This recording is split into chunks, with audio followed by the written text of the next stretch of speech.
자, 드디어 세 번째 시간 시작하는 시간입니다. 예, 지금 9시가 됐는데요. 저희가 3주 만에 시작하는 거죠? 우리가 3주 만에 다시 뵙습니다. 좀 오래 됐는데, 잠깐만요.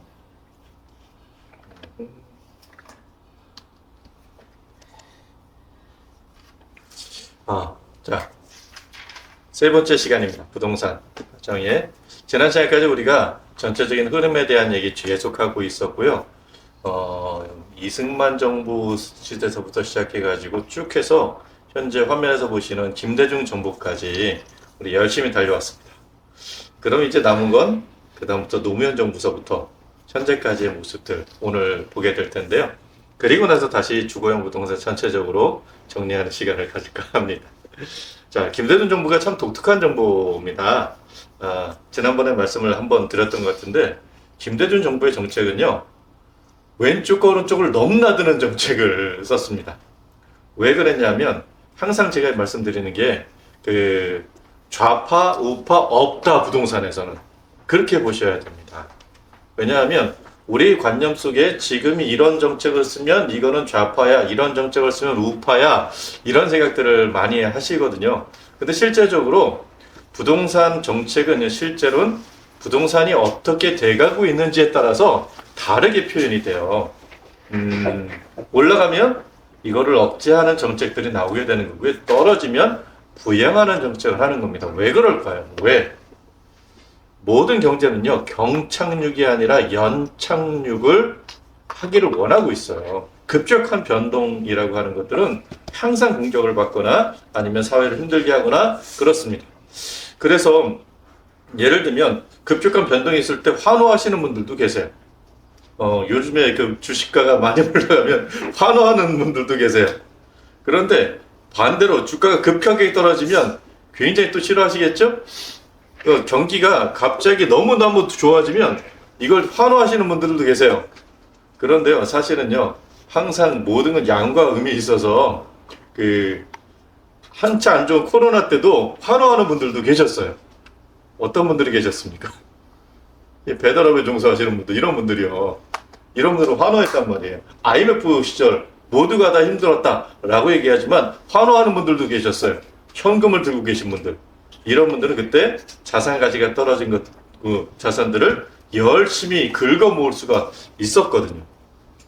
자, 그렇기 때문에 이런 현상을 나타나지 않게 하기 위해서 모든 정부는요, 아주 서서히 증가하고 서서히 떨어지고 경제적인 충격을 가져가지 않도록 계속해서 무언가 우리 경제가 적응하면서 갈 수 있도록 하려고 한다고요.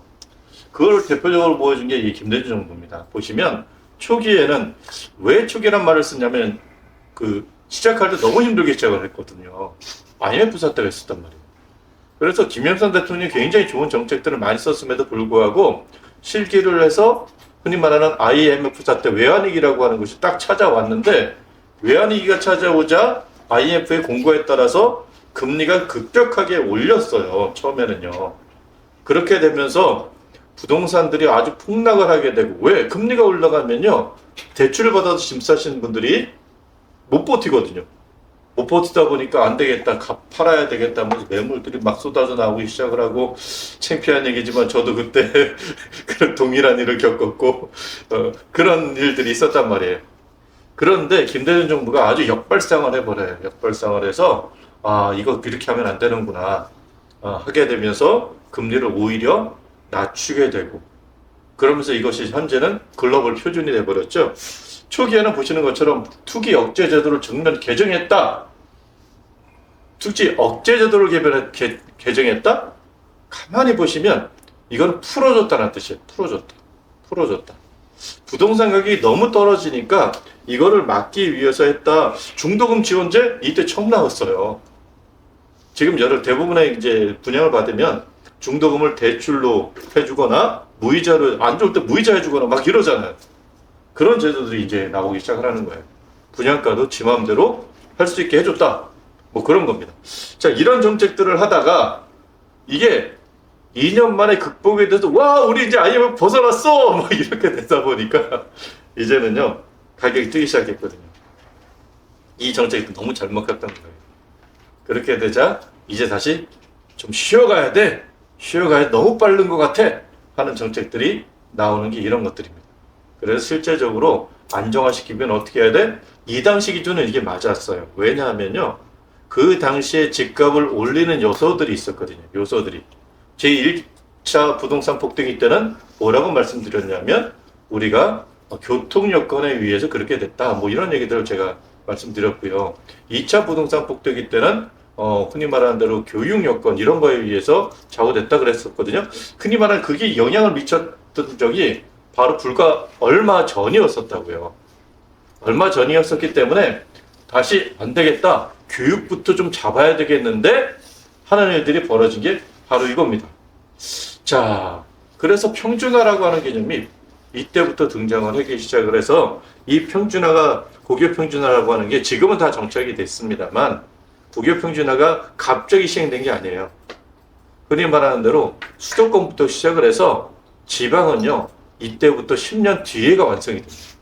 굉장히 오래 걸린 거죠. 바로부터 옆에 있는 서울 옆에 있는 인천만 하더라도 평준화는요 굉장히 늦었어요. 그래서 일단은 집값이 많이 뛰는 지역부터 우선적으로 해야 된다. 이런 정책이 나왔던 거죠. 그런데 사실 요즘에 가만히 보시면 강남 일대를 비롯해서 한강 벨트라고 하는 곳의 부동산이 굉장히 많이 올라갔거든요. 그래서 부동산 정책이 지금 정부에서 막 내려오고 있죠. 실제적으로 대출을 억제하는 정책 막 이렇게 해서 돈 없이 자기 돈 갖지 않고 집을 못 사게 만드는 정책들을 내보내고 있단 말이에요. 그 정책은요 뭐냐면 수요를 줄이는 정책이에요. 수요를 잡기 위한 정책이었단 말이죠. 자, 그런데 어디에 그게 집중돼 있어요? 서울에요. 서울에. 대구에 집중돼 있는 거 아니고요. 부산에 집중돼 있는 거고 광주에 집중돼 있는 거 아닙니다. 이건 올라가는 지역에 집중적으로 되어 있는 거거든요. 마찬가지로 이때도 올라가는 지역이 이 수도권이었어요. 그러다 보니까 서울을 일단 잡아야 되겠다라는 정책으로 해서 수도권 고교 평준화 이런 게 나왔고 투기 과열 지역 이런 거 지정해서 그 여러 가지 제도적으로 압박을 하게 되는 겁니다. 개발 함부로 못하게 만들고 이런 얘기를 우리가 지난 시간까지 했고요. 그러면 이제 드디어 3차 부동산 폭등기로 넘어갈 텐데 이 노무현 정부 시대가 3차 부동산 폭등기 때예요. 사실 이거 원인은 분명합니다. 항상 우리가 이 관심을 갖고 있는 건 부동산이 아니라 부동산 가격에 관심이 있다. 이렇게 표현했잖아요. 가격을 저하는 가장 큰 요소는 누가 뭐라 그래도 뭐 교통이니 뭐 이렇게 인구니 뭐 이런 거 전부 다 좋은데 결국은 이거를 두 가지 팩터로 옮겨보자고요. 두 가지로. 수요하고 공급하고. 자, 이때 수요가 폭발하는 시점이 찾아온 겁니다. 1차 부동산 폭등기는 왜 만들어졌다고 말씀드렸죠? 1차 베이비붐 세대들이 분가를 할 때 시작이 됐다라고 말씀드렸습니다. 그죠? 두 번째 폭등기는 왜 만들어졌냐면 아이들이 많이 성장을 해서 아이들한테 집 하나 더 줘야 돼 이런 시기에 찾아왔다라고 말씀드렸습니다. 그렇죠? 자, 그러면 1차 부동산 폭등기는 아이들이 자라서 그 사춘기 될 무렵에 시작이 됐고 2차 부동산 폭등기가 분가를 할 때 만들어졌고 3차 부동산 폭등기는요 이때 결혼한 자녀들이 다시 성장을 해서 무언가 방이 더 필요한 시기에 만들어지는 게 아주 정상적이겠죠. 그 시기가 노무현 정부 시기예요. 흔히 말하는 대로 이때 먹고 살만해졌잖아요. 솔직히 우리가 올림픽 끝나고 90년대 지나고 2000년대 들어오면서 진짜 우리나라 위상들이 굉장히 높아졌거든요. 높아지면서 이전에 국민평형 그러면 24평 전용 면적으로 75제곱미터 이하 74제곱미터 이하 75제곱미터 이하 이게 국민평형이었다고요. 그런데 이때부터 국민평형이 옮겨가기 시작해요. 30평대 전성시대가 열리기 시작하는 때가 바로 요 시기입니다. 왜 30평대 전성시기? 집을 지어도 이전에 1기 신도시는요 거의 대부분 20평대예요. 30평대 많이 없고요. 40평대, 50평대 진짜 한두 개 단지에 불과했었거든요. 대부분 20평대로 이루어져 있는 게 1기 신도시였단 말이에요. 일단은 주택 보급이 문제였으니까. 그랬는데 이때부터는요 국민평형이 30평대로 넘어가기 시작을 해요. 왜 그럴까요? 인구가 늘었나요? 물론 인구도 늘었어요. 그럼 가족은 사실은요, 핵가족화가 되면서 가구 단위 인구가 줄었거든요. 지금은 1인 가구, 2인 가구 많지만 아직까지는 3인 가구, 4인 가구, 5인 가구가 대세했던 시절이에요. 그런데 24평이 좁다라고 느껴졌다라는 거예요. 이때는. 그래서 조금 더 넓은 집이 필요한데 라는 시기가 찾아오게 되는 겁니다. 그러면서 30평대의 전자북기가 드디어 열리기 시작을 해요. 그렇게 되면서 또 방 하나 더 있는지 방 하나 더 있는지 좀 더 넓은 집 하게 되는 것들이 이게 막 활화산처럼 타오르던 시기가 바로 요 시기. 그래서 안 되겠다. 이전에 있었던 것처럼 이 후기에, 김대중 정부 후기에 투기과열지구를 지정하고 부동산 전매 못해 이런 제도를 하고 했던 걸 그대로 이어받습니다. 그대로 이어받아가지고 이제 투기과열지구 수도권에서 수도권만 하면 안 되겠어. 이게 전국적으로 부동산이 들썩이기 시작을 하는데 부산도 해야 되겠는데 광주도 해야 되겠는데 대구도 해야 되겠는데 대전도 당연히 해야지. 이런 얘기들을 하기 시작을 해요. 그렇게 되면서 이제 토지거래 지역들을 이제는 허가해. 이때부터 이 당시에가 사실은요, 정치적으로도요, 좌우 대립이 급격하게 이렇게 심해지기 시작하던 시기가 이때부터였거든요. 사실은요. 그 이전까지는 어떻게 됐든 간에 어떻게든 타협을 하자, 협상을 하자 이런 것도 심해지다가 이 시기서부터 양극단으로 몰려가기 시작한 그런 시기가 됩니다. 그러면서 지금 그 노무현 정부 때가 굉장히 정치적으로 공격을 많이 받아요. 아시겠지만 우리나라 최초의 탄핵을 발의했던 시기가 요때 시기예요. 물론 안 됐죠. 그리고 그만큼 정치적으로 갈등이 심하던 시기였던 겁니다. 그래서 이런 정책을 딱 내세우면 이게 좌파의 정책이구나 라고 사람들 인식에 고정관념으로 들어가기 시작한 시기이기도 하다라는 겁니다. 그래서 우리가 지금 종부세 있어요, 없어요? 있죠. 이때 만들어지고. 이때 종합부동산세. 그래서 어떻게 공격을 받아주면 이미 재산세가 있는데 세금 또 내란 얘기냐? 이중과세 아니야? 이런 비판들을 이때부터 하기 시작을 했던 겁니다. 그런데 그동안에 집값 떠오르는 곳이 어디 중심이었다고요? 교육을 전부 다 강남으로 몰려갔단 말이에요. 그래서 강남이 떴다고요. 원래 강남은 지난 시간에 얘기했던 것처럼 강남은 강남이 아니었습니다. 강남은 그냥 촌이었습니다.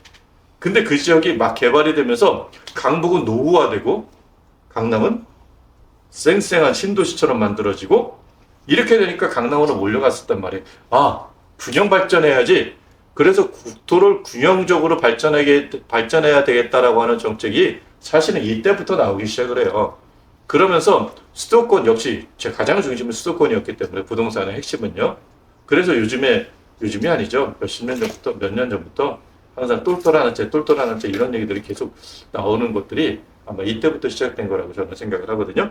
그러면서 강북 뉴타운을 개발하는 사업들을 시작을 합니다. 강북 뉴타운이라고 하는 새로운 택지 개발하는 게 아니었어요.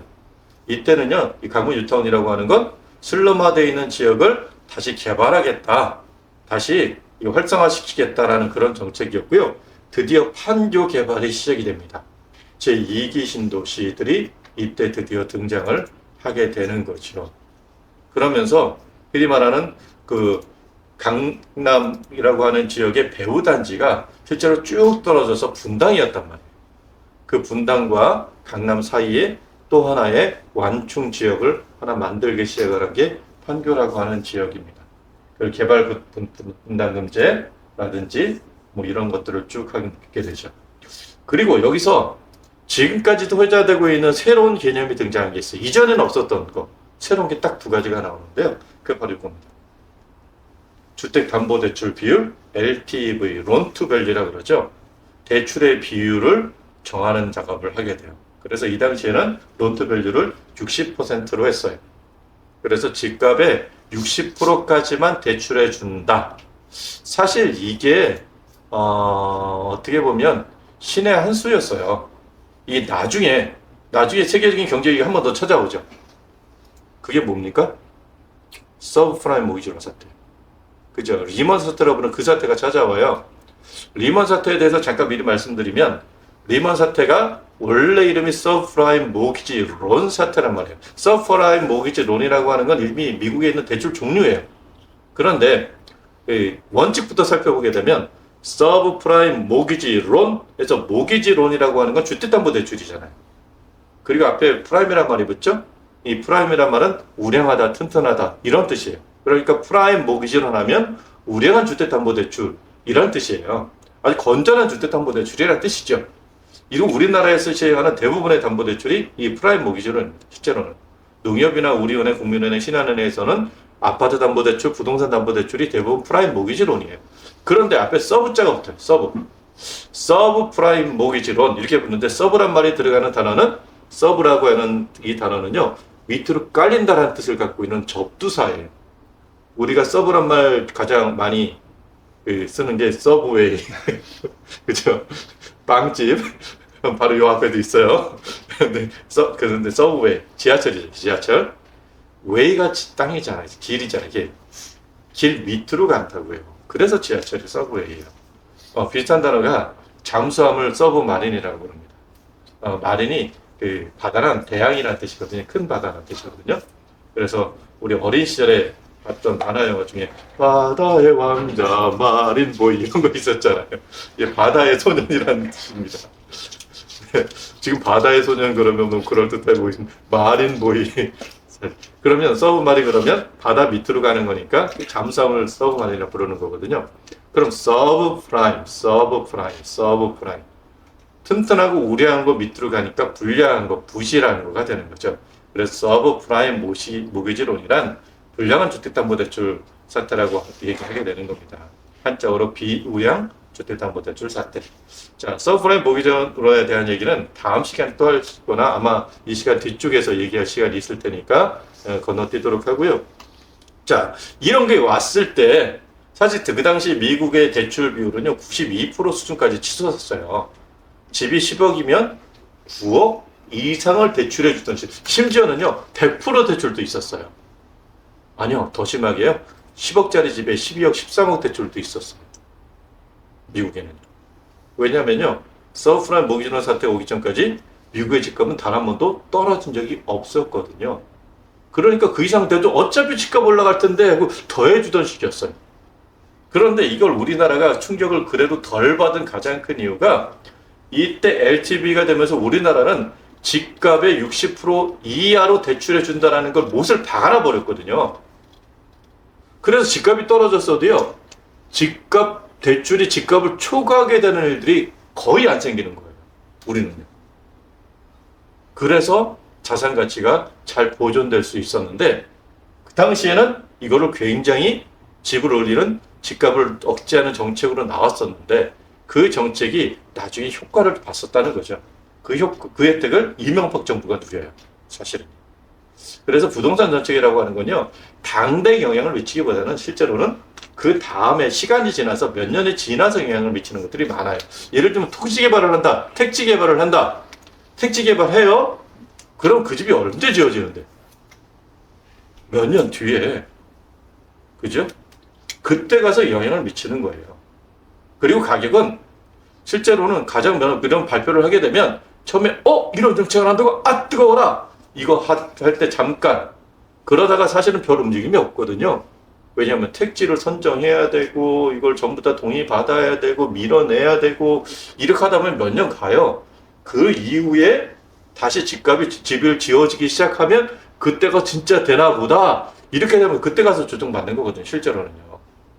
처음에는 약간의 조정, 나중에 그게 영향이 확산되면서 나중에 가는 거예요. 부동산은 늘 그래요. 그래서 지금 정책이 나온다라고 해서 이 정책에 대해서 시장이 민감하게 받아들인다? 이제는 학습 효과가 생겼어요. 그렇게 많이 받아들여지지 않아요, 사실은. 시간이 지나면 그렇게 되겠지만 지금은 아니야. 이런 생각들 지금은 하거든요. 근데 그 당시에는 초기에는 좀 강하게 받아들여요. 그러다가 시간이 지나서 영향을 실제적인 그 영향을 주는 시기는 좀 늦은 시간이 된다. 이렇게 보셔야 될 것 같아요. 하여간 이게 됐고요. 두 번째 DTI를 이때 도입을 해요.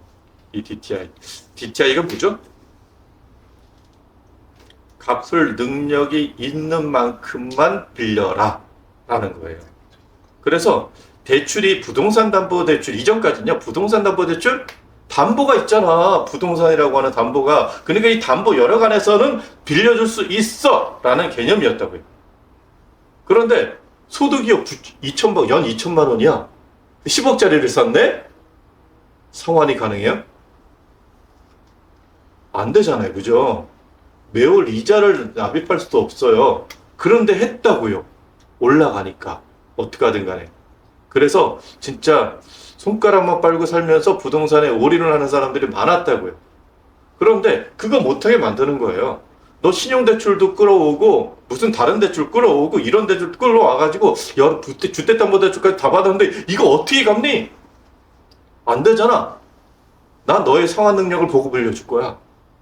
너 신용대출 이자는 몇 %야? 그래서 한 달 얼마 갚아내고 있어? 이번에 담보대출 받으면 너 한 달 급여를 전부 다 이자로만 갚을 거야? 안 돼. 그건 대출 못 해줘. 이렇게 나오는 게 이거거든요. 그래서 진짜 상환 능력이 있는지를 검토하기 시작을 하면서 이거 역시 무슨 정책이에요? 수요를 억제하는 정책. 수요를 억제하는 정책과 공급을 하는 정책을 같이 동시에 시행을 하기 시작을 해요. 그러면서 분양가도 정부에서 조율하기 시작을 합니다. 분양가 조율을 시작하면서 드디어 비슷한 흔히 말하는 대로 우리나라가 부동산을 많이 올라가지 못해요. 근데 부동산은 관성이 있거든요. 이게 돈이 된다고 하니까 거기서 이때 급격하게 실제로 가장 큰 수요가 뭐였냐면 이 30평대 열풍이 아까 얘기했던 이 소득 수준이 상승되면서 좀 더 넓은 집의 열풍을 이걸로 다 잠재울 수는 사실은 없었어요. 그래서 이때가 우리나라 부동산 커다란 세 번째 폭등기가 됩니다. 자, 이명박 정부로 들어옵니다. 자, 이명박 정부가 들어오면서 이 정책들이 드디어 효과를 발휘하기 시작을 해요. 이전에 노무현 정부 때 정책들이 효과를 발휘하면서 이명박 정부 때 드디어 집값이 조금씩 잡혀가기 시작을 합니다. 이 잡혀가는 걸 보면서 이명박 정부가 뭘 하냐면 다시 DTI를 조금 풀어도 되겠는데 다시 빚내서 집 사라. 누군가가 빚내서 집 사라라고 얘기했다고 굉장히 욕을 먹었던 적이 있었던 걸 기억을 해요. 근데 사실은 이명박 정부 때 그게 빚내서 집 사라를 주장하기 시작을 했던 거예요. 그러면서 그 그린벨트도 좀 해지할게. 왜 그럴까요? 집값이 문재인 정부 시절에, 문재인 정부란다.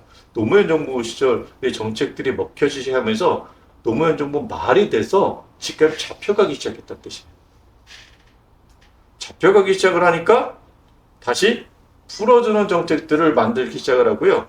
이때 사실 이명박 정부가 건설 대통령이었잖아요. 현대건설의 사장 출신이잖아요.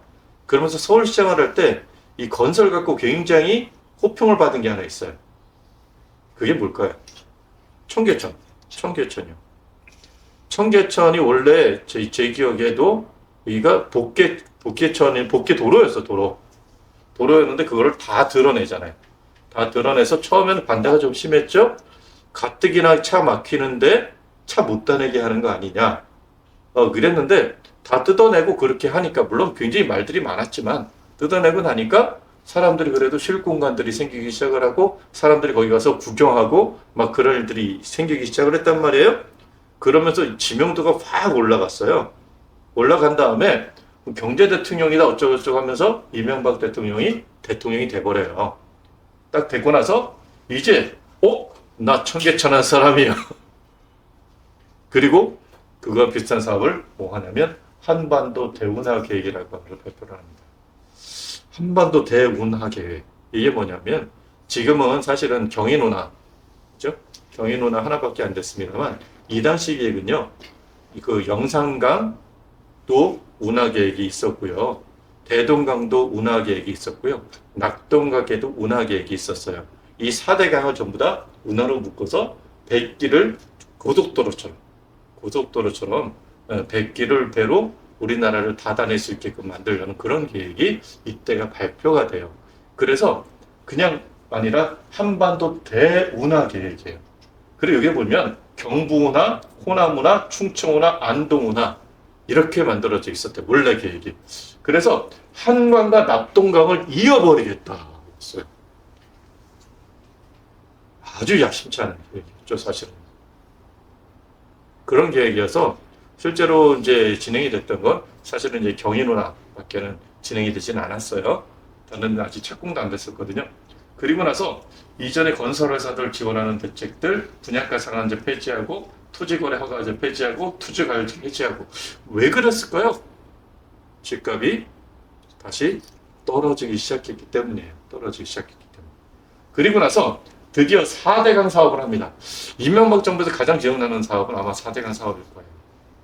사실 이명박 정부가 공격을 굉장히 많이 받았던 정부이긴 하거든요. 초창기엔 뭘로 공격을 받았어요? 수입 쇠고기. 다스는 누구? 네, 예, 쇠고기. 그죠? 미국산 쇠고기 그 뇌가 어떻게 된다 이런 걸로 공격을 많이 광우병 사태가 있었던 정부였었고요. 그러면서 그런 것들을 타개하기 위한 방법으로 경제를 계속해서 주장을 했던 거예요. 그래서 진짜 옛날에 박정희 시대처럼 국토를 한번 전체적으로 갈아엎겠다. 나 현대건설 사장 출신이고 그때 내가 이 흔히 말하는 전국의 고속도로 다 건설했어. 이런 대국토 사업을 하면서 우리나라 경제를 발전시킬 거예요. 왜냐하면 건설 사업이라고 하는 게 종합산업이기 때문에. 모든 산업에 영향을 다 미치는 산업이기 때문에 난 건설을 통해서 우리나라를 다시 한번 경제 대국으로 만들어 보겠어 하는 정책을 사실 이명박 대통령이 꿈꿨던 것이 아닐까 그렇게 생각을 합니다. 그러면서 대운하 계획과 연동돼 있는 게 바로 4대강 정비였어요. 4대강 사업은 그냥 나온 얘기가 아니고요. 운하를 만들려다 보니까 나온 거예요. 운하를 만들기 위해서 그 모델이 뭐냐면 우리가 세계적인 대운하가 두 가지가 있죠. 하나가 수에즈 운하라는 게 있어요. 또 하나가 뭐 있죠? 파나마 운하가 있잖아요. 두 개가 방식이 틀린 건 아시죠? 파나마 운하와 수에즈 운하의 방식은 틀려요.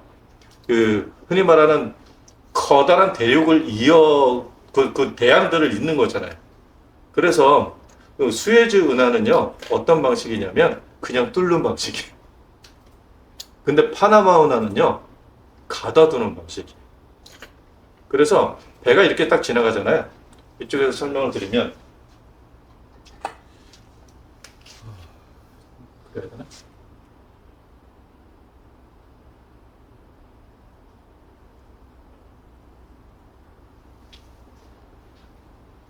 이렇게 돼 있단 말이에요.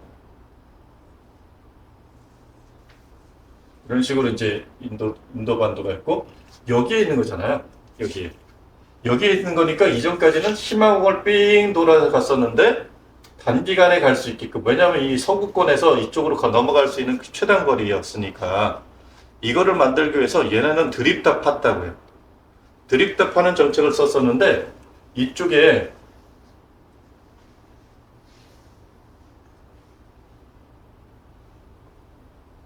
아이가 몰라요. 대충 있다네. 여기를 판 거잖아요. 여기를 팠는데 여기는 여기보다 훨씬 더 난공사였던 게 그 수위가 달라요. 이쪽은 수위가 거의 같았기 때문에 팔면 물길이 만들어지는 거였어요. 근데 이 똑같은 방식을 적용하게 되면 높은 데서 물은 낮은 쪽으로 가잖아요. 그런데 운하라고 하는 게 양방향이 통행이 돼야 되는 거죠.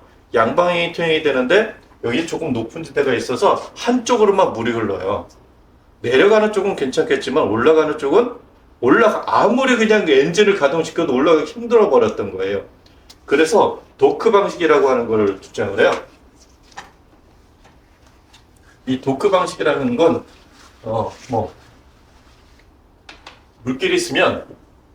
물길이 이렇게 있으면 이렇게 막는 거예요. 여러 개를 막아서 배가 딱 올면 진입을 시켜요. 배를 딱 진입을 시켜요. 그리고 다시 막아요. 그리고 나서 물구멍을 통해서 물수위를 쫙 올리는 거예요. 올린 다음에 여기랑 물수위가 같아지면 수문을 열어. 그럼 배가 이쪽으로 진입을 딱 해. 그리고 나면 다시 문을 닫아. 그리고 그 다음 문을 또 열어서 서로 물높이를 갖게 만들어. 그래서 지나가게 만들어. 이렇게 중간중간을 가다두는 방식이거든요. 근데 우리나라가 산악지역이잖아요. 산악지역이다 보니까 운하가 다닐 수 있는 방식이 계속 물은 높은 데로 나쁜 데로 흐르기 때문에 수에즈 운하 방식으로는 불가능했던 거예요. 그래서 착안한 게 파나마 운하 방식으로 우리가 도크를 만들어서 배들이 전국을 배를 달릴 수 있게 만들려면 그렇게 해야 되겠구나. 이게 돼버리는 거예요. 그러면 어떻게 해야 돼요? 주변을 정비를 해야 된다고요, 이걸. 그러다 보니까 대운하 계획에서 4대강 산업까지 아이디어가 넘어가기 시작을 해버린 거예요. 그게 4대강 산업이라고 보시면 되겠습니다. 그리고 다주택자 양도세 중도세 폐지하고 투기 과열지 분양가 상한제 폐지하고 그러면서 돈 많은 사람들은 여러 채 사라. 여러 채 사라. 왜 여러 채 사라 그럴까요? 정말 뚜렷한 철학이 있었던 거예요. 건설을 살려야 경제가 살아난다라고 하는 아주 뚜렷한 철학을 갖고 있었던 사람이기 때문에 일단은 누가 하더라도 경제만 살아나면 돼. 총량만 늘어나면 되지. 돈 없는 사람이 어떻게 되건 말건 그건 모르겠어. 일단 정체 전체적으로 살아나면 돼. 이런 생각들을 많이 했던 사람이라고 생각이 들어요. 그리고 나서 드디어 지금 김포라고 하는 지역을 한강신도시라는 이름으로 개발을 시작을 할 때가 이때입니다. 이전 정부에서 판교를 들고 나왔잖아요. 그럼 우리는 이제 한강신도시를 개발을. 왜 근데 한강신도시 지역 왜 김포일까요? 운하. 네. 오로지 관통하는 하나의 생각이 있었던 거예요. 그거를 정말 열심히 밀었던 거죠. 그러다가 그 한강 신도시라고 하는 김포 지역을 개발하면서 딱 보니까 그 바로 건너편에 일산이 있는 거예요. 강북은 일산, 강남은 한강 신도시 이렇게 됐던 거죠. 이게 먼저 딱 나왔는데 왜 거기만이냐 이런 얘기들이 나올까요, 안 나올까요? 당연히 나오겠죠. 그래서 그 다음에 몰래요? 아니야, 나 그럼 거기만 생각하고 있는 거 아니었어. 그러면서 제3기 신도시 계획을 딱 발표를 합니다. 사실 3기 신도시 계획을 왜 발표했을까를 저는 굉장히 처음에는 의문이 좀 있었거든요. 왜냐하면 분양 계획을 발표했다는 얘기는 부동산을 잡겠다는 뜻이잖아요. 근데 이전에 계속해서 그 이명박 정부에서 주장했던 건 부동산을 활성화시키자는 거였어요. 활성화시키는 거였는데 분양 계획이 나온다는 얘기는 잡겠다는 뜻이란 말이에요. 그런데 이 사람은 그 위에 있었던 거예요. 생각이. 신도시가 되면 건설 경기가 되게 좋아져. 이게 사업과정 마인드거든요. 그래서 지금 부동산 가격은 그 이전 정부의 영향으로 많이 잡혀져 가고 있었는데 나는 건설 대통령이야. 그럼 건설 대통령이니까 당연히 난 대운하도 해야 되고 4대강도 해야 되고 그리고 도시도 더 만들어야 돼. 이 생각을 하기 시작을 하는 거예요. 그래서 나온 신도시들이 구체로 3기 신도, 우리가 말하는 위례, 미사 이런 데들이 이때 드디어 계획들이 등장을 하기 시작을 했던 겁니다. 자, 그런데 이렇게 되게 되면 이제 집들이 막 지어지겠죠? 지어지기 시작을 하게 되면 집이 남아도는 시대가 찾아오지 않을까요? 시기가? 맞아요. 그래서 이때 미분양이 굉장히 늘어나요. 그래서 미분양이 늘어난다는 얘기는 집값이 떨어진다는 뜻이잖아요. 그죠? 집값이 떨어진다는 얘기니까 집값을 활성시켜야 되겠다는 생각을 하는 거예요. 또 미분양이 늘어난 또 하나의 조건은 뭘까요? 여기 보시면 분양가 상한제 폐지하고 이런 거. 고분양가가 시작이 된 거예요. 그러는 흔히 말하는 건설회사들이 폭리를 취하기 시작했다고 저는 생각을 해요. 분양가를 막 높이기 시작하는 거예요. 분양가를 높이기 시작하니까 그 값에 누가 이 집을 들어가 그러면서 미분양들이 생기기 시작을 했던 거거든요. 이렇게 미분양들이 생기기 시작을 할 때 그때 미분양 해소 대책이라는 게 등장을 해요. 그리고 집값이 이때 높아져 있었겠죠? 왜냐하면 노무현 정부 시절에 집값이 높아졌으니까 높아져 있다 보니까 이걸 활성화시켜야 되겠는데 하는데 이때부터 무슨 일이 벌어지냐면 집이 오르기 전에 항상 나오는 현상, 첫 번째 현상 뭐죠? 매물 적재. 매물 적재는 왜 생기는 거예요? 거래가 되지 않아서. 집값이 오를 때도 매물 적재가 생기고요. 떨어질 때도 매물 적재가 먼저 생겨요. 항상 그래요. 왜냐하면 떨어질 때는요. 사람들이 더 떨어질 거라고 생각하고 안 사는 거예요. 올라갈 때는요. 사람들이 너무 비싸다고 안 사는 거예요. 그리고 실제로는 또 하나 있는 사람들이 올라갈 거라고 생각하고 매물을 안 내놔요. 매물을 걷어들인다고요. 지금도요. 집값 올라갔으면 집주인들이 매물을 걷어들이잖아요. 그런 일들이 생기기 시작을 해요. 그러다 보면 사는 세력이 많아지고 이 불균형들이 생기잖아요. 불균형들이 생길 때 항상 비슷한 현상들이 생기게 돼 있어요. 이때도요. 집은 안 팔리고 집은 안 팔리니까 뭐만 생겨요? 이사는 가야 됐고 전세로 가는 거예요. 전세. 그래서 전세대란이 이때 등장하기 시작하는데요. 이명박 정부 이유가 그 다음 누구죠? 박근혜 정부. 그죠? 박근혜 정부 끝 한 해를 제외하면 전체를 아우르는 게 뭐냐면 부동산 정책의 핵심은요. 전부 다 전세 대책이. 사람들이 집을 안 사는 거예요. 자, 왜 그랬냐를 가만히 생각해 볼까요?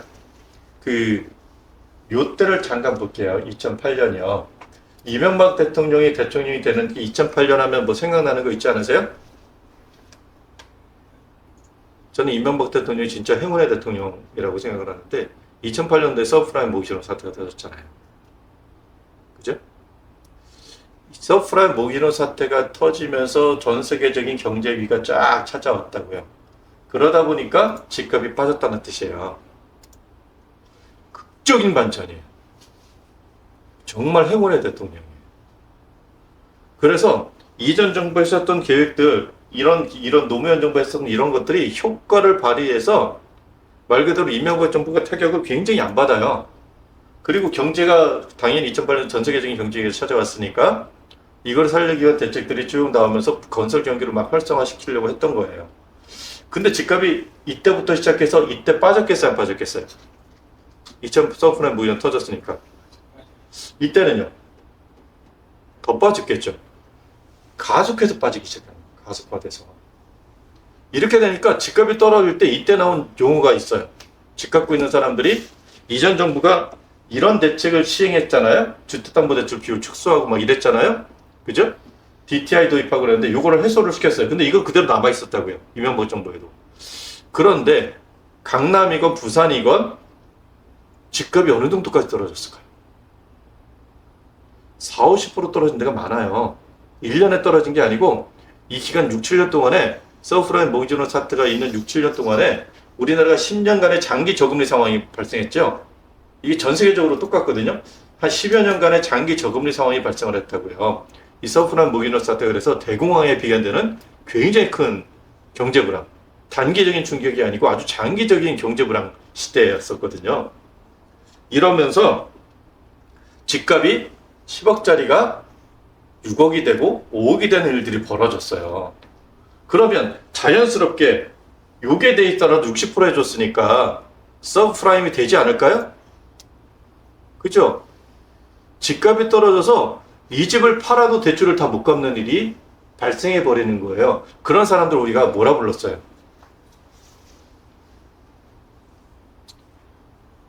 하우스푸어. 하우스푸어. 그래서 하우스푸어들이 그때 막 자살하고 막 이런 일들이 그 신문지상에 오르락내리락 하는 시기가 요 시기입니다. 요 시기. 요 시기. 자, 그러다 보니까 안 되겠다. 집값 떨어지는 걸 보면서 매매가 일어나지 않는 거예요. 매매가 일어나지 않는 거예요. 매매가 일어나지 않는데 집은 더 짓겠다. 왜? 경제를 활성화시키기 위해서. 그런 거고요. 집을 더 짓겠다고 하니까 공급이 늘어나는 거잖아요. 공급이 늘어날 것 같으니까 사람들이 집을 더 안 사. 근데 이사는 가야 돼. 그럼 이 집은 언제 지어질 거예요? 몇 년 뒤에. 그죠? 그러니까 당연히 전세 대란이 일어날 수밖에 없는 거예요. 이런 일들이 벌어지기 시작을 하죠. 자, 그래서 2기 신도시 이게 쭉 이렇게 보시는 것처럼 판교가 개발이 되고 한강 신도시, 운정 신도시 지금도 빈집이 진짜 우리 연구원 중에서도 파주에 사시는 분들 계신데 가보면 정말 깨끗하지만 유령 도시 같죠. 옥정, 회천, 위례, 검단 신도시, 동탄 1, 동탄 2, 광교, 고덕 이런 데들이 이때 계획이 된 거예요. 그래서 지금 고덕 신도시 쪽으로는 아직도 고덕은 진짜 무덤이긴 한데 삼성전자 그쪽으로 이전을 하기 시작을 했고 동탄 2가 나왔을 때 동탄 1이 죽었었어요. 가만히 보시면 방향이 보이세요? 하방경직선 이론이라고 하거든요. 하방경직선 이론에 의해서 이게 쭉 이렇게 이어지는 거죠. 그런데 일산이 죽은 이유가 지난번에 설명했나 제가 잘 기억나지 않는데, 이 강남이라고 하는 것은 분당이나 이런 데들은 이 하방경직성이 잘 발달해요. 근데 여기서는 이게 끝이거든요. 이 뒤에서 뭔가 받쳐줘야 되는데 통일이 되면 여기 굉장히 좋아지겠죠. 근데 받쳐주는 세력이 없는 거예요. 받쳐주는 세력이 없으니까 막기가 힘들어지는 거죠. 자, 그 구조로 지금 이제 만들어 시작해요. 서울에서 거리에서 21호, 30km 여기까지가 흔히 말하는 요즘엔 평택까지도 얘기하죠. 사실은 고덕은 평택이니까. 그래서 여기까지가 수도권이다. 뭐 이런 얘기들을 하게 만든 시기가 바로 이 시기다라고 생각을 하시면 됩니다. 이런 계획들이 나왔고요. 실제적으로 입주가 빨리 진행이 됐던 데들이 있었어요. 어딜까요? 그죠, 판교. 판교 언제부터 한 거예요? 다시 앞으로. 예, 노무현 정부 때 시작이 된 거예요. 이렇게 해서 노무현 정부 때 발표를 해서 드디어 첫 삽을 떠서 그 당시 무주공산이었거든요. 말 그대로 이명박 정부 첫 요때 딱 드디어 판교가 들어가기 시작을 해요. 최초 입주가 2008년도. 그래서 그 노무현 정부에서 만들어 놓은 게 드디어 이명박 정부 때부터 빛을 발하기 시작을 했다. 이렇게 보시면 될 것 같아요. 자, 이명박 정부 뒤쪽으로 가면 보십시오. 대책이 없었던 게 아니에요. 계속 대책이 있었어. 모든 정부들은요, 부동산 정책을 1년에 여러 개 발표를 합니다. 나중에 이제 그 문재인 정부를 공격하는 쪽에서 뭐라 그러냐, 문재인 정부 시절에 부동산 대책이 몇십 개 나왔다 이런 것 얘기하거든요. 사실은요, 어떤 정부도 그 정도 대책의 수가 없는 정부는 없어요. 비슷하게 대책들이 나와요. 전세 대책, 정두세 폐지, 전월세 안정 대책, 이것도 그렇고요. 부동산 대책, 청약 전매 강화, DTI 규제 완화, 부양 대책, 그래서 전부 다 어떻게 보면 일단은 경기를 좀 활성화시키자, 부동산 경기를 활성화시키자. 왜 떨어지니까 활성화시키자. 그리고 전세는 계속해서 없으니까 전세는 계속해서 무언가 해주자. 임대주택 새로 만들자. 공공미분양 전세로 전환하자. 미분양 정부에서 떠안자는 얘기거든요. 정부에서 떠안자. 이런 대책들이 이때 쭉 나와요. 그래서 이 당시에 또 나왔던 굉장히 중요한 대책 중에 하나가 지금은 이제 좀 피보고 있는 정책인데요. 장기 임대 사업자. 8년 장기 임대 사업자. 들어보셨죠? 4년 단기 임대 사업자. 이런 정책이 이때 등장을 해요. 이때 등장을 하면서 임대 사업자들한테 혜택을 많이 줄게. 이런 정책들이 이때 등장을 하기 시작을 합니다.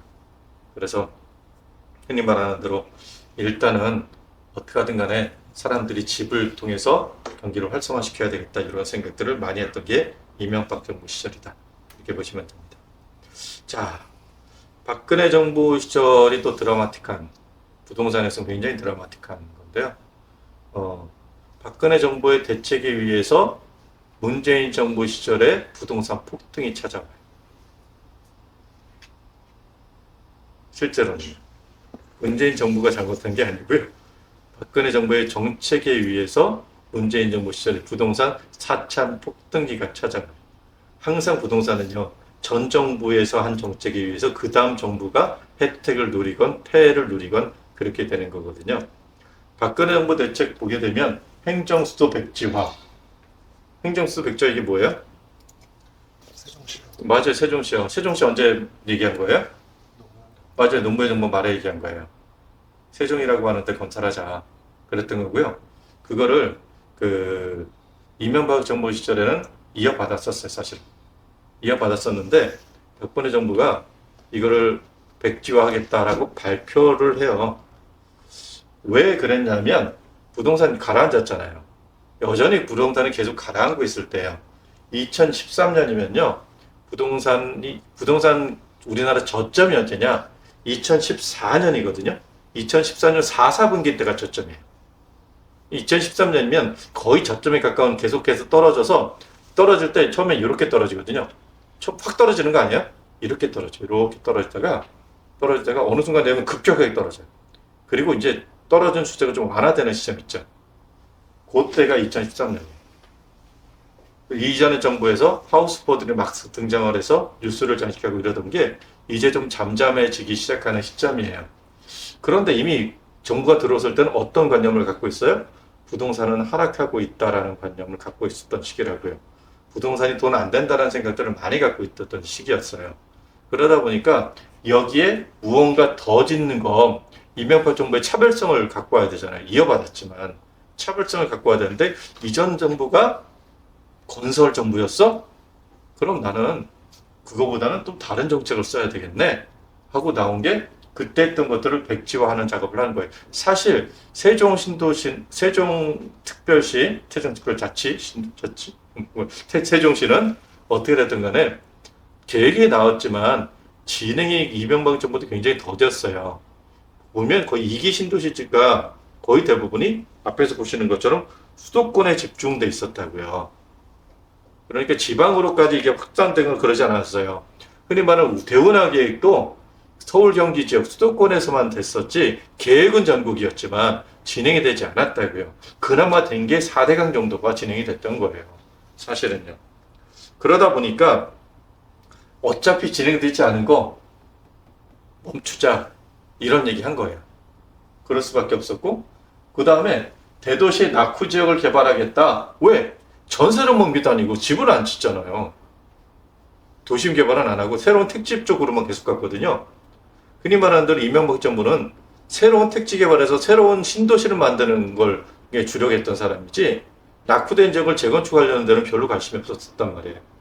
그러다 보니까 뭐 미아 쪽에 사시는 분들, 삼양 쪽에 사시는 분들, 뭐 성북 쪽에 사시는 분들 이런 분들 원성들이 공덕에 사시는 분들, 아현에 사시는 분들 이런 분들의 원성들이 있었단 말이에요.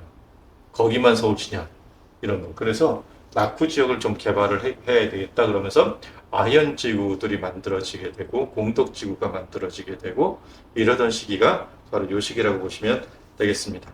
그리고 이제 수도권 분양 축소할게. 사실은 집값이 많이 떨어졌으니까 다시 떨어졌는데 집값을 공급을 더 해가지고 집값을 올리는 건 집값을 더 떨어뜨리는 건 아닌 것 같아. 그거를 지금 주장하기 시작했죠. 근데 가만히 보세요.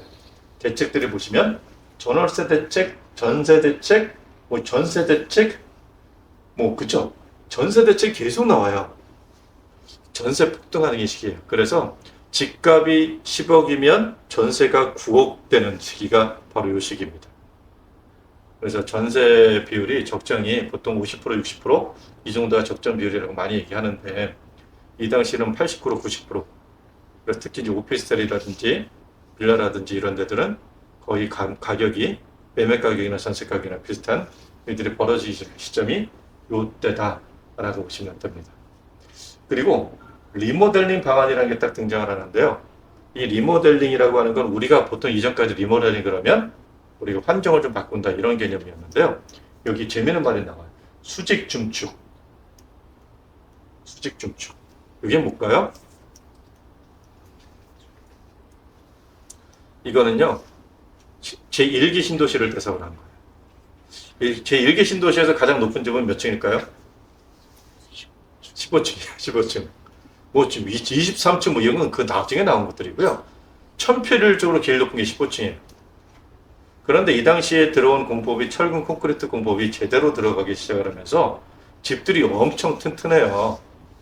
그래서 보시면 이렇게 두들겨 보면요. 어라? 뻥 뚫린 데도 있어요. 대충 이제 벽돌 채워놓고 합판 갈아놓고 한 데도 있어요. 그런데 내력벽이라는 데 있죠. 그런데 보면은 공구리 쳐놨네? 이런 벽들이 존재한다고. 그런 벽들이 콘크리트가 원래 내구년한이 100년을 가요. 그리고 유럽이나 이런 데 보면 100년, 200년 된 건축물이 많거든요.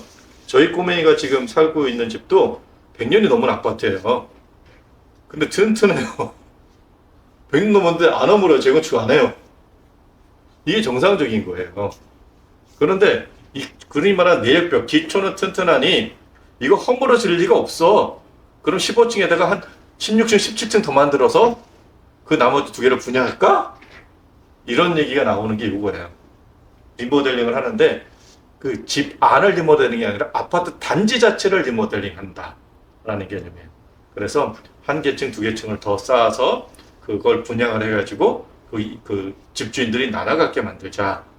그럼 건설도 괜찮고, 그리고 집 있는 사람들도 혜택을 좀 받을 거고, 그 신도시는 모든 기반시설이 다 들어가 있으니까 교통도 좋고, 교육도 여건이 좋고, 공원도 좀 여러 개 있고, 그런 지역에 들어가 살 수 있게 만들자. 그런 대책들이 나오기 시작을 합니다. 그리고 나서 이제 2014년에 굉장히 중요한 대책이 딱 터져요. 그래서 색깔을 제가 좀 다르게 만들어 놓은 건데요. 계속해서 월세 대출 해줄게, 임대주택 해줄게, 완화 다 해줄게. 그래도 부동산이 안 됐다가 9월 1일 날 9.1 부동산 대책이라고 하는 핵폭탄이 하나 딱 떨어집니다. 9.1 부동산 대책의 핵심은 뭘까요? 이게 바로 이전에 이렇게 했었던 거 있었죠. 1기 신도시를 재건축하겠다. 한강벨트, 지금 얘기하는 한강벨트를 재건축을 시행하겠다라고 하는 대책이에요. 그래서 이전에 이명박 정부는 한강 미사 신도시, 한강 신도시, 위례 신도시, 이렇게 신도시 중심의 정책을 폈다면, 이제 그 박근혜 정부에서는 드디어 재건축 이슈를 들고 나와요. 이때부터. 그 재건축 이슈가 현재까지 영향을 미치고 있는 거예요. 그러면 9.1 대책이 딱 했을 때 그 효과가 바로 발생했을까? 아니요. 9.1 대책으로 인해서 효과가 발생하기 시작했던 건 그로부터 2, 3년 지나야 이 효과를 발휘하기 시작을 해요. 대책이 이때 나오면 이때부터 세부 안들을 만들기 시작을 하고, 거기에 해당하는 단지들을 선별을 하고, 거기에 대해서 재건축을 시행을 하고, 이런 단계를 밟아야 된단 말이에요. 그러다 보니까 실제적으로 영향을 미치기 시작한 건 2, 3년 뒤인데, 그 모든 알짜의 내용들이 9.1 대책에 다 잡혀요. 그래서 신기하게 2014년 이거 하면서 2014년 말까지는 굉장히 안 좋다가 2015년부터 슬금슬금 올라가기 시작을 합니다. 자, 이 9.1 대책의 가장 핵심이 사실은 이거예요. 재건축 연한을 당기겠다. 이전까지 재건축 연한은요, 짓고 나서 40년이 지나야 된다 였어요. 40년이 지나도 재건축 안 된 단지들이 있기는 있었어요. 대표적인 게 당시에 은마 아파트. 40년 지났는데 재건축이 안 되고 있고, 아직도 안 되고 있어요. 50년 넘었어요. 근데 안 되고 있어요. 즉 압구정 현대아파트, 미성아파트, 한양아파트, 거기 50년 됐어요. 아직도 안 되고 있는데, 옆에 뭐 한양 이런 데는 아직도 안 될 거다, 이런 얘기들도 아직도 많아요, 사실은. 자, 그런데 이 대책의 핵심은 어디에 있겠어요? 제1기 신도시인 거예요. 1기 신도시를 위해서 뭘 했냐면, 여기 보시면 수직 중층 방안이 1기 신도시를 대상으로 한 거라고 말씀드렸죠?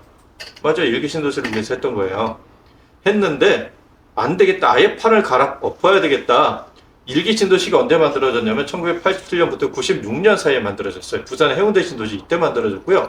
1기 신도시뿐만이 아니라 그 당시에 이게 노태우 대통령 시절에 200만 원 공급 계획에서 지어진 거잖아요.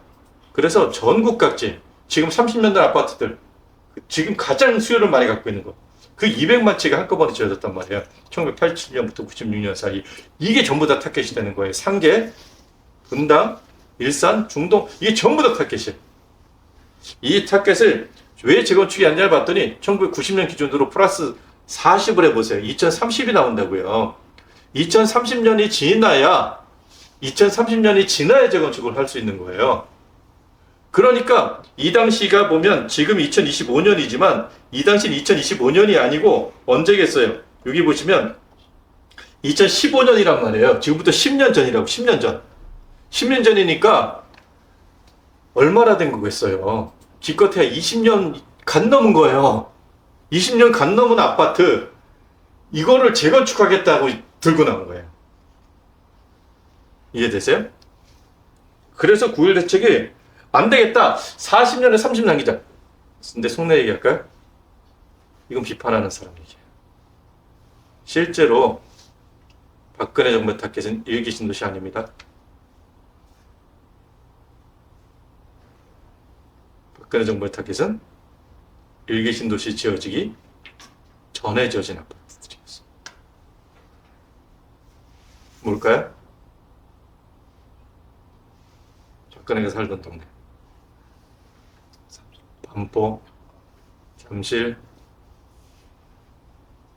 당시 전부 다 주공이나 이런 데들에 의해서 금호 이런 데들에 의해서 지어졌던 5층짜리, 8층짜리, 15층 절대 안 넘는 5층짜리, 8층짜리 아파트 단지로 구워진 한강벨트. 거기도 40년이 안 됐거든요.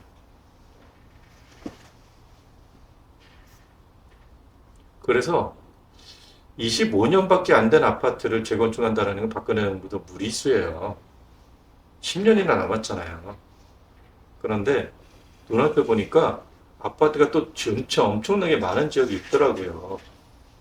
그게 바로 그 정주영 신화가를 써내려갔던 현대건설을 주축으로 해서 뭐 당시에 우리나라 굴지의 그 건설회사들 있잖아요. 동아건설 뭐 이런 데들이 금호건설 이런 데들 흔히 말하는 그 대수로공사 이런 데들을 했던 이 세계적인 건설회사들 이런 데들이 초기에 건축기술 배운다고 해서 지어졌던 아파트들 그 아파트들이 타겟이에요. 그러면서 이 한강 벨트의 남쪽 흔히 말하는 강남이라고 하는 지역을 형성했던 반포, 잠실 이쪽 지역이 타겟이 되는 거였어요. 그런데 40년이 안 돼서 제가 좀 못했거든요. 30년은 다 넘었어요. 근데 일개 타당성이 있었어요. 왜 타당성이 있었냐면 그 당시 건축 기술이 좋았겠어요? 아니었겠죠. 높이 지을 수도 없었어요. 지금의 내구성? 얘네들은 속도전을 했었지 내구성 생각하지 않았었다고요.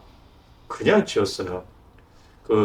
제가 이제 컨설턴트 시절에 한 20년 전에 컨설턴트로 처음 첫 발을 떼었을 때 제가 이 일을 오래 할 수 있게끔 만들어준 집이 특별한 집이 한 집이 있었거든요. 이 길을 접어야 되겠다고 생각을 딱 했던 그 시절에 그때 소개를 받았는데 소개받아간 집이 반포 아파트에 사시던 분이셨어요. 그 당시에도요 반포 아파트 갔더니 4층짜리인가 5층짜리인가 그런데 금호에서 지었고 10몇 평짜리 아파트 단지였어요. 그런데 벽에 뭐 담쟁이 등골 잔뜩 있고 그냥 벽에 금문가 있고 그 당시에 병원에 갈 때는 곰팡이 잔뜩 펴 있고 와 이런 데서 사람이 사는구나. 우리 옛날 살던 동네가 생각난다. 뭐 그런 마음으로 사실 방문을 했던 기억이 나거든요. 그런 데를 타겟으로 한 거였습니다. 그러다 보니까 여기서 뭘 안 했냐면 안전진단평가가 사실은 D 이하로 떨어져야 되는데 이 당시 택배로 되는 데는 다 이하로 떨어질 수밖에 없는 지역이었어요. 건축에서 좋지 않으니까 30년만 넘어도 벽에 금가고 막 이런 굴렁거리고 그랬었거든요. 그런 지역들을 타겟으로 해서 이제 재건축연화를 이제 더 이상 사람 못 살 것 같은데 진짜 라고 했던 거예요. 일기 신도시는 원래는 대상이 아니었다는 뜻이에요. 자, 그리고 나서 이 당시에 재건축을 하려면 주민 동의를 받아야 되잖아요. 그 주민 동의 수를 확 줄여버려요. 어떻게? 네. 50%만 넘으면 강제 수용해서 할 수 있게끔. 네. 그래서 지금 그런 지역이 개발이 된 거예요. 지금 서초동이나 잠원동이나 이쪽에 보시면 한강벨트, 흔히 말하는 반포 이런 데 지어진 게 이때 인허가를 받기 시작을 했던 거예요. 그러면서 올라가기 시작합니다.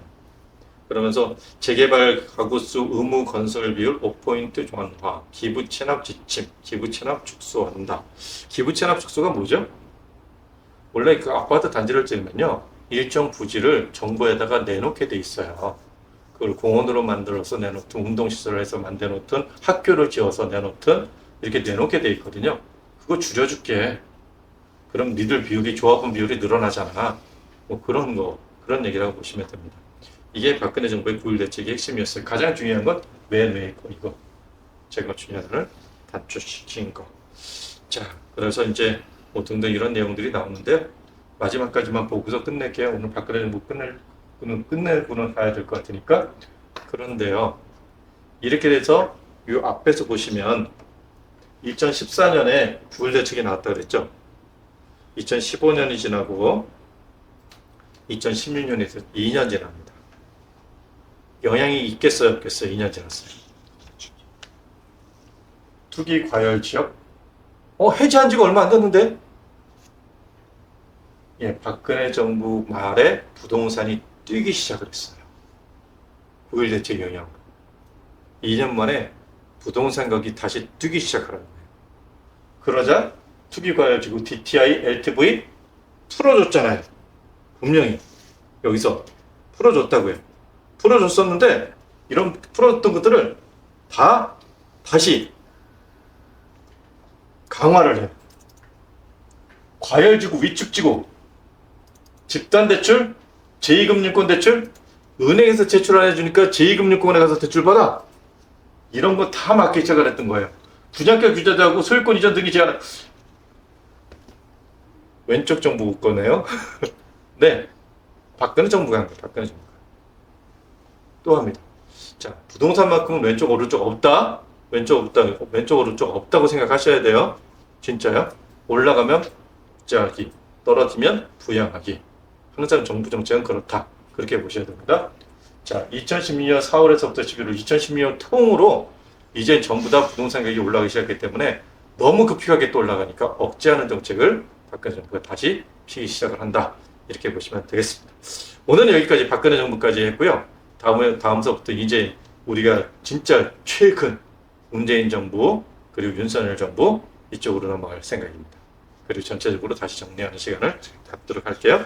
오늘은 여기까지 하겠습니다. 수고 많으셨습니다.